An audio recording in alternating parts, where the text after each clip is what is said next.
Welcome to the Stories Told podcast. This is episode 108. Inconceivably Great. This is the Stories Told podcast. Two authors talking about stories in movies, TV, and of course, books. I'm Michael Grayford. I write action-adventure stories in fantasy and sci-fi worlds, sometimes for younger readers and sometimes for adults. And I try to always inject at least a little bit of humor. And I am author E.W. Barnes, and I write action-adventure, time travel novels, and space opera science fiction. Thousands of years, thousands of worlds. But be forewarned, beyond here, there will be spoilers. Are you ready for the adventure? Let's begin.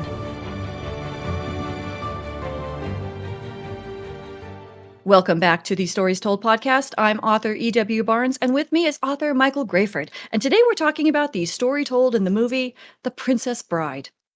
How you doing today, Mike? I'm doing great. How are you? I'm doing well, thank you. And what's new in your writing world? Well, you know what's new in my writing world. I do.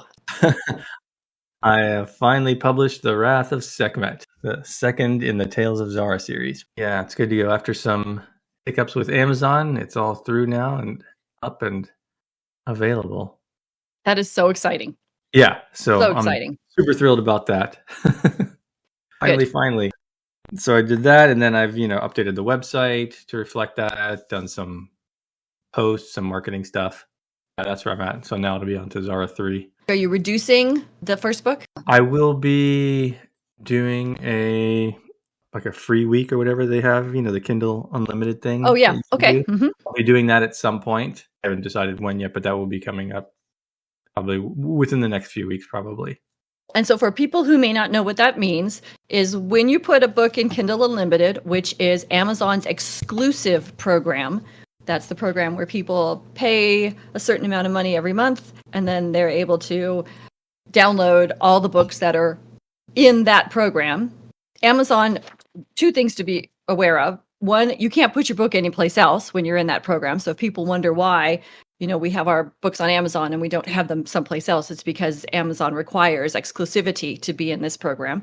And certain genres do really well in this program. Fantasy and science fiction especially do really well in this program. But Amazon also enables us to put the books on free for those who just want to get the ebook while you're on this program. So it's kind of cool when we get the opportunity to do this. We can put the books on reduced price or free for somebody who wants to download it who is not part of the Kindle Unlimited program. And so that's what Mike is talking about.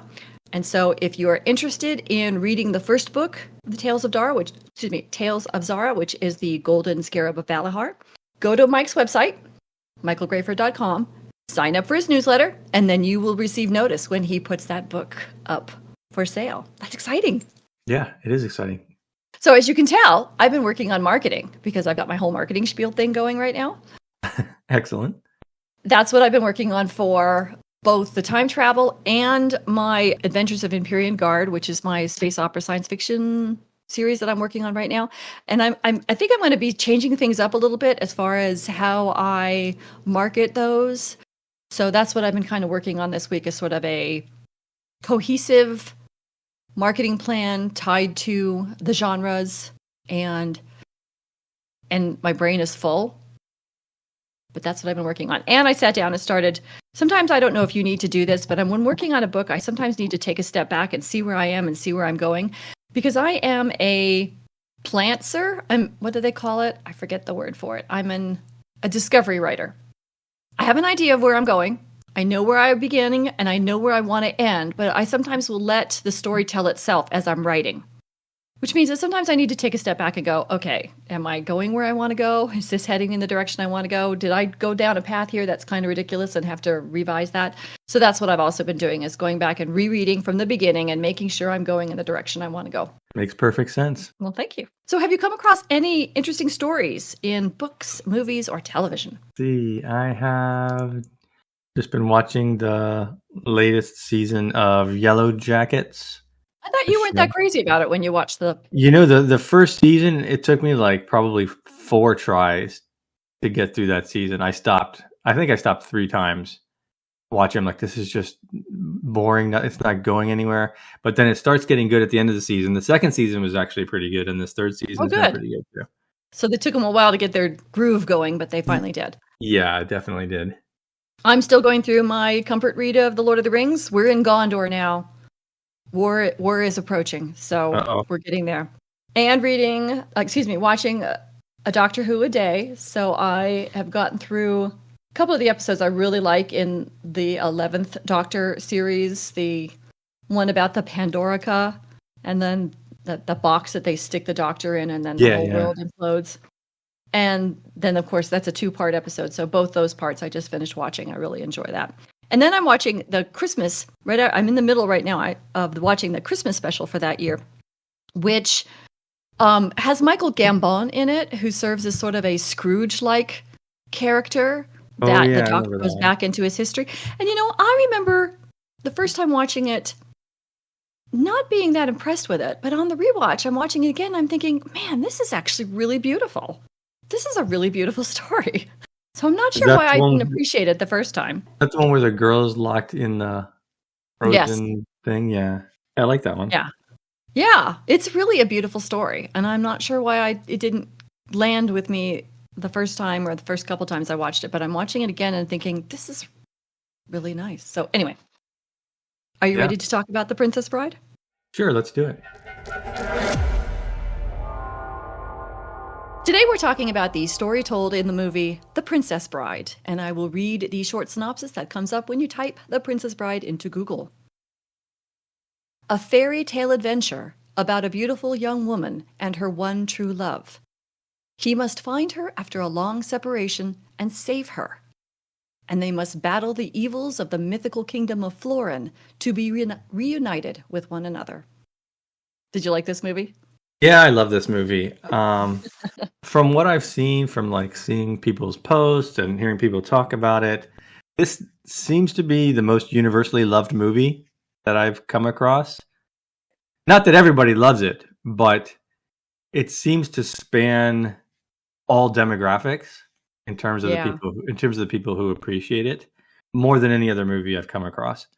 And I think it deserves it. It's really fun. It's really well written. Great characterization.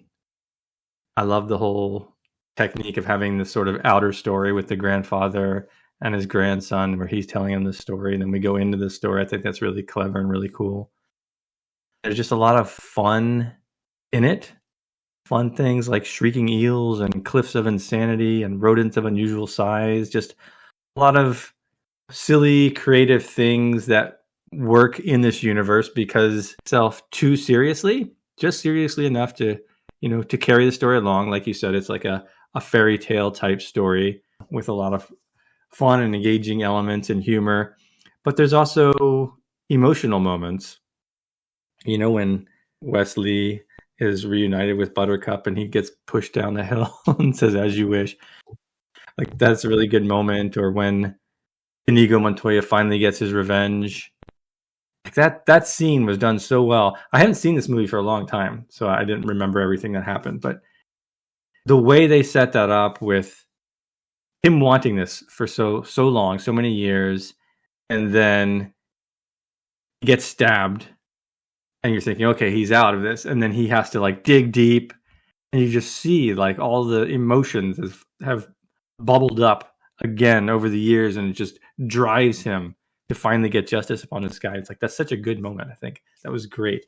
And that was outside of the humorous fun stuff, the whimsy that goes on, right? There's this very serious moment in this that I think really elevates this story and makes it even more powerful.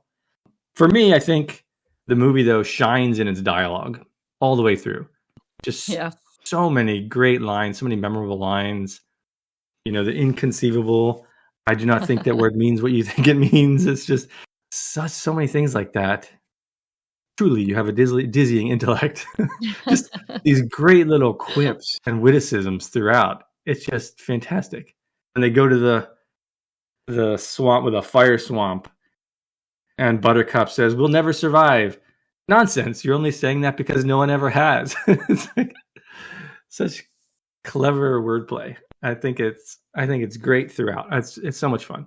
And not only that, we get a lot from the dialogue in terms of the characters, who they are, right? How they speak, the story that we're in, the backstory of each of them, what their goals are. So many things, so much is conveyed in what they say and how they say it. And I think it's brilliant. I love that all the characters are very unique. Their motivations are all very clear. I love that even though Fezzik and Inigo are initially working to stop Wesley, they bear him no ill will, right? And you see that in their initial conflicts with him. And then, of course, eventually they join It's up just with him. a job. Yeah. And then they join up with him at the end. They're very, very likable characters. Even Vizzini, as nasty and unlikable as that character obviously is, he's still just super entertaining to watch on the screen. Like, his lines are great. Everything about him is so much fun. So even the bad characters are fun to watch. Story-wise, the story is fairly straightforward. You've got the added story wrapper with the boy and his grandfather. But it's, sort of standard fairy tale-ish. There's a couple twists in there, but it's nothing like super shocking or surprising. They're not playing with it too much from that perspective. But it goes to show you don't have to do anything crazy with your story as long as it's engaging, right? In this case, it's engaging because it's fun, it's witty, you like the characters. There's a lot of reasons for it, but it's not so much because it's like this amazing plot that you're really wrapped up into.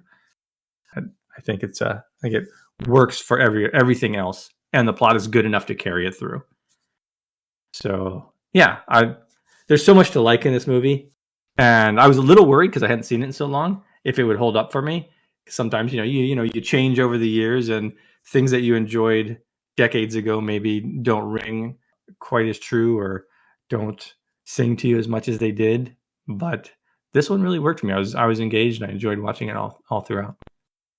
What about you?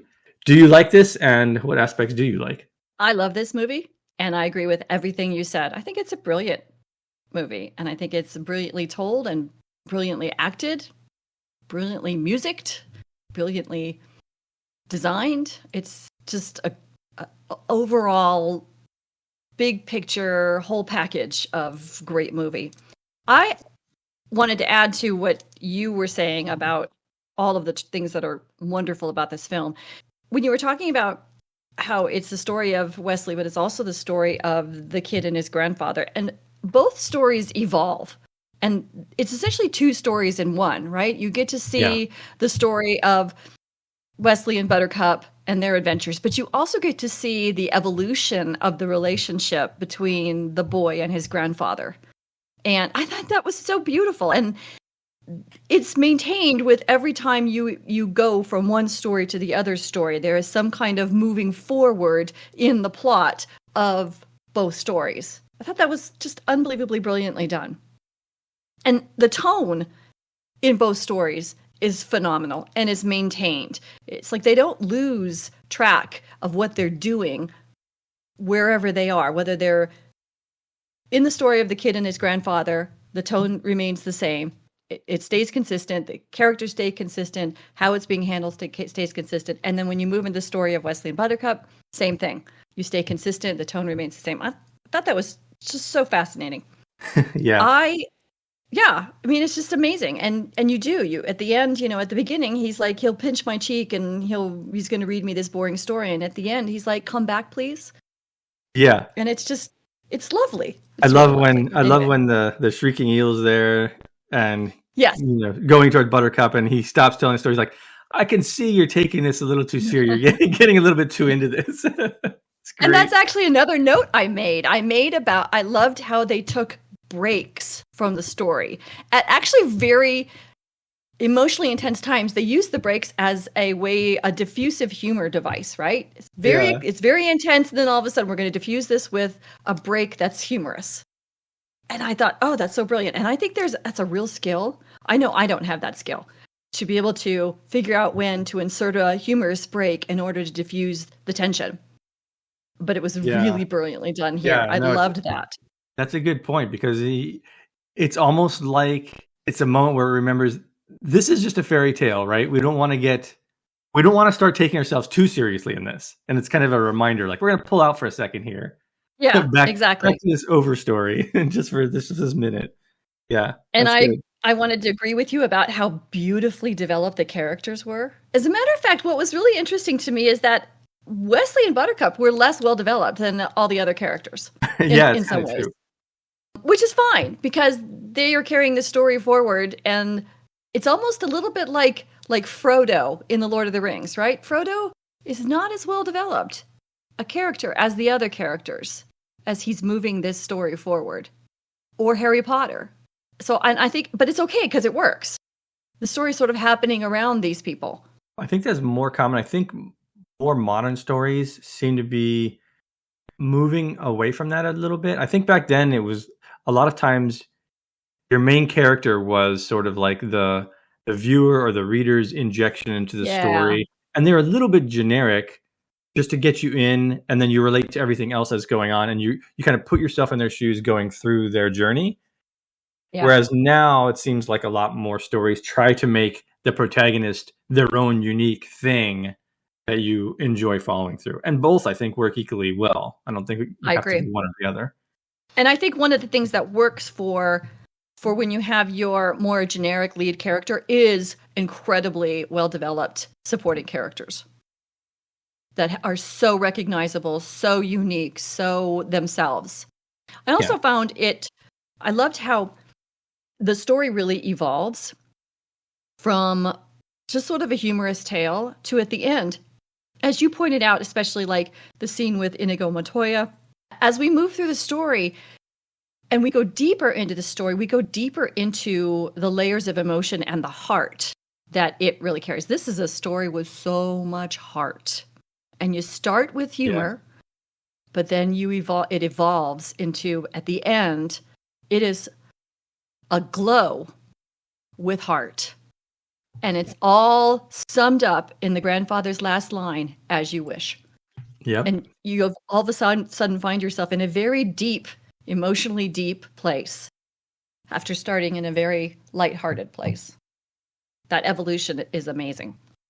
The thing that really amazes me too, watching it through this time, is it's as if the writer of this story, who was William Goldman, knew that he was creating something great, right, within his own story by having the outer story, the outer characters, like the son. I forget what his name was, if he even has a name. I don't think he has a name. I think he's Yeah. just grandson.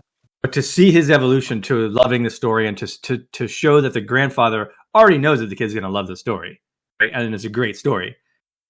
William Goldman must have known that he was writing a great story somehow as he was doing it. It's brilliant. So we love this movie. Is there anything you would have changed as a writer?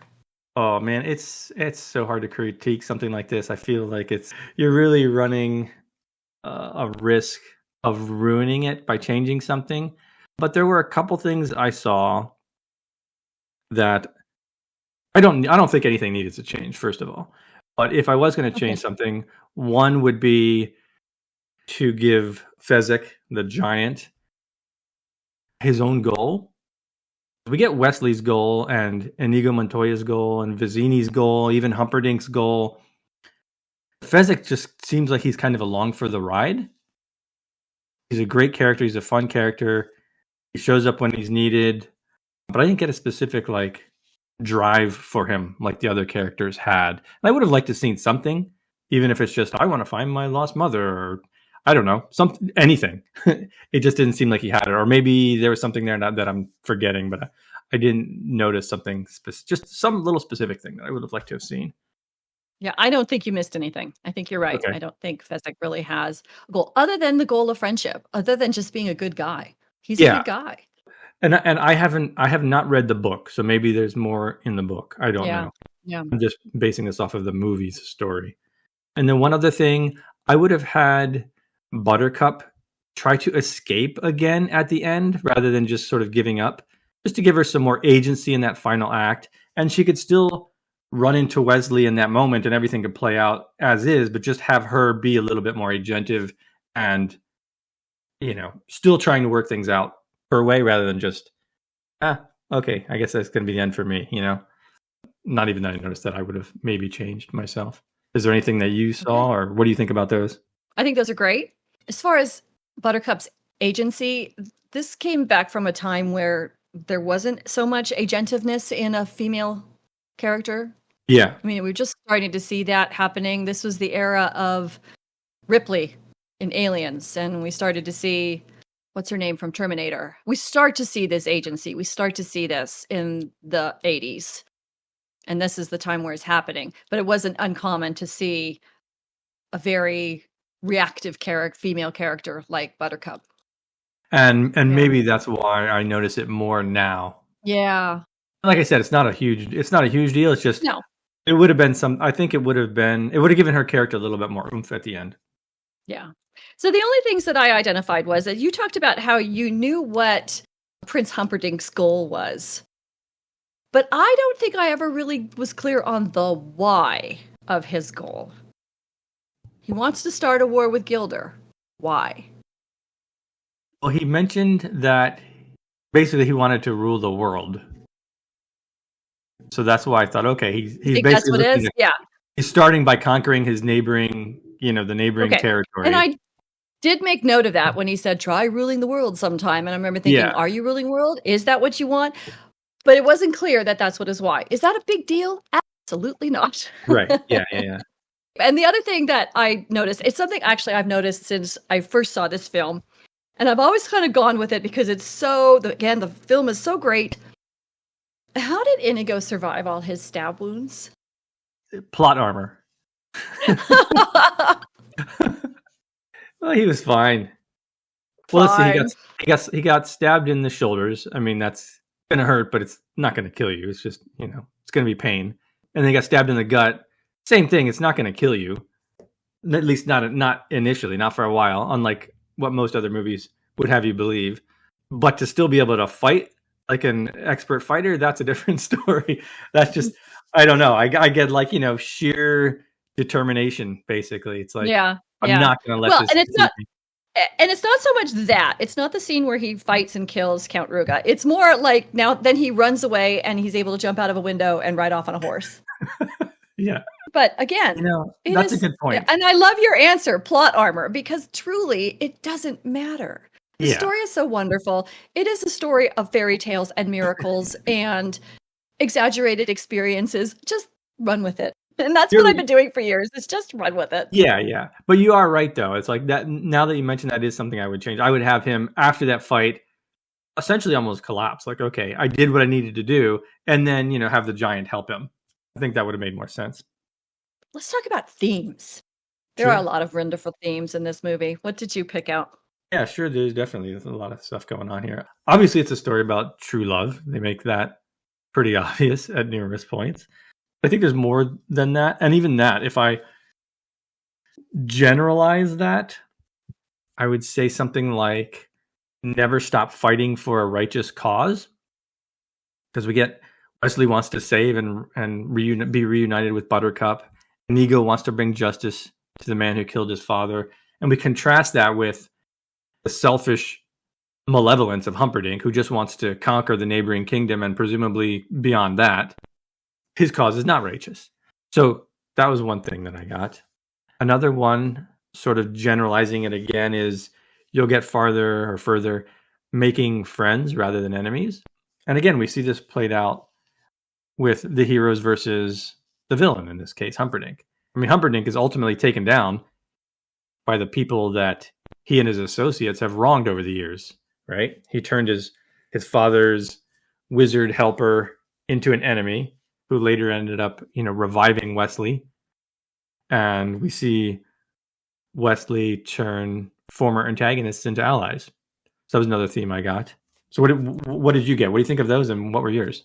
I think those are excellent. Mine are very similar to yours. Obviously, the true love, the friendship theme. And I would add to your friendship theme is that was also one of the differentiations. Like Vizzini wasn't friends with the people he was working with. He had hired them, and they were his subordinates. He wasn't friends with them, whereas they became friends with each other.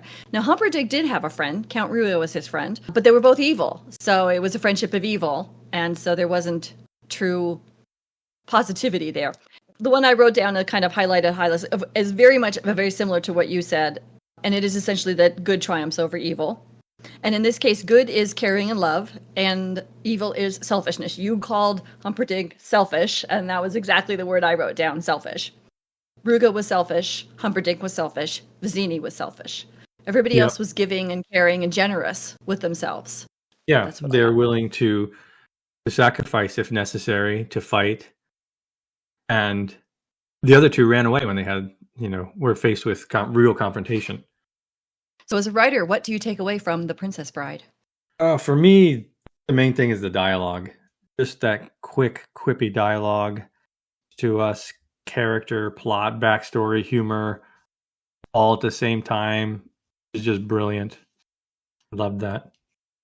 And I'm taking away from it this evolution from something light and engaging into something deep and thought-provoking and even emotion-provoking.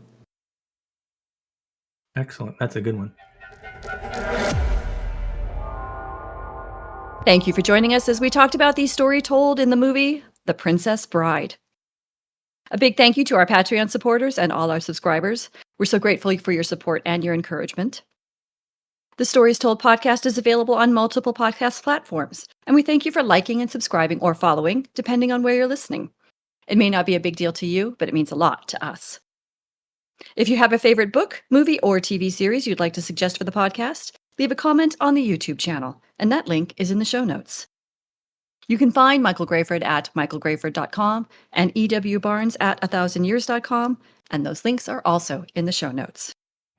Join us next time as we talk about the story told in the TV series Andor Season 2. We're going to start with episodes 1, 2, and 3. Thanks so much, Mike. It was a lot of fun. Yeah, this was great. Thank you. And we'll see you next time on the Stories Told podcast.